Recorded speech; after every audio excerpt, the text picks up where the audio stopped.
सालीको ल फेरि वेलकम छ गाइज मेरो भ्लगमा। अनि आज चाहिँ फाइनल्ली पानी पनि रोकियो, दिन पनि मजाले उग्रियो र आज चाहिँ म साली जिस्काउन जाँदैछु है त। सालीको घर सुरन भाइले जाउँ भएन कति घरमा बस्नुहुन्छ, साली जिस्काउन जानुपर्छ भनेर जाँदैछौँ।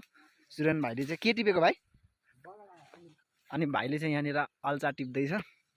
अनि हिजो चाहिँ ससुराली घरमा मेजमान थियो, लोकल भाले होइन, ससुराली जाने हो होइन, भालेको मासु खाने हो भन्ने भएको थियो ठ्याक्कै। अनि नजान्ने गाउँको बाटो नसोध्नु भन्ने एउटा उखान थियो। ठ्याक्कै हिजो चाहिँ यो लाइनले मेल खायो सायद गाइज।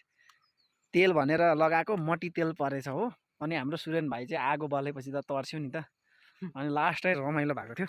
आज चाहिँ नि गाइज साली जिस्काउनु जाँदैछु क्या। कहाँ गएको? साली जिस्काउनु। ल यो घरमा चाहिँ फुपू हुनुहुन्थ्यो, उहाँ फुपू बितिसक्नु भएको छ। आज चाहिँ गाउँ जाँदैछु गाइज म, गाउँ, त्यही पनि साली जिस्काउनु होइन। अब सालीहरू भएपछि त जिस्काउनु पऱ्यो नि त। अनि गाउँ चाहिँ प्रायः देखिँदैन, मकैबारी नै मकैबारी मात्रै छ है त गाइज। गाइज नेक्स्ट काका ससुराको घरमा आएको, यहाँ चाहिँ कोही हुनुहुन्न रहेछ।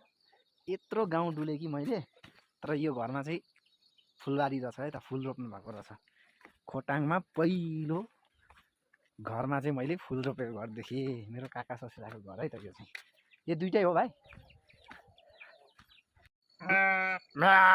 यता चाहिँ गाइस भेडा पनि पालन रहेछ है त गाइस। यत्रो 10-12 घर डुल्यो कि सालीहरू चाहिँ गाउँ आएको छन् अरे, सबै काममा कुनै भेटिएन हो। साली खोइ भनेर अब कराउनु मिलेन होइन त। फाइनली गाइस गाउँ डुलेर हामी चाहिँ माथि पसलमा जाँदैछौँ। अनि यहाँ सालो भाइलाई म भन्दैछु के, तिम्रो दिदीले नफकाएको भए म यो गाउँको जोइ नै बन्दिनँ थिएँ भनेर। अब त्यसो भन्दा सालो भाइले पत्याइराखेको छैन।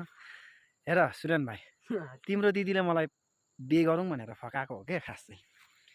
5 चोटि प्रस्ताव गरे अनि चाहिँ बिहे गरेको हामीले होइन गाइस। अनि यो चाहिँ पारा भन्ने गाउँ। अनि त्यो पर यो पारी चाहिँ कुन गाउँ हो भाइ? बाकाचोल होमे भन्ने ठाउँ। यो ठाउँमा चाहिँ एकदमै पानीको पनि सुविधा छ। अनि मकैहरू पनि राम्रो उब्जनी हुने ठाउँ रहेछ, कोदो मकै। धान चाहिँ तल तल बेसीतिर मात्रै हुँदो रहेछ, बेसी साइडमा। अनि मेन समस्या भनेको चाहिँ यहाँ चाहिँ बिजुली लाइन प्लस बाटोको होइन त भाइ। बाटोको चाहिँ एकदमै समस्या गाइस। अनि बिजुली पनि च्वास्स च्वास्स भन्ने गीत छ नि, अडेली करैले मलाई च्वास्स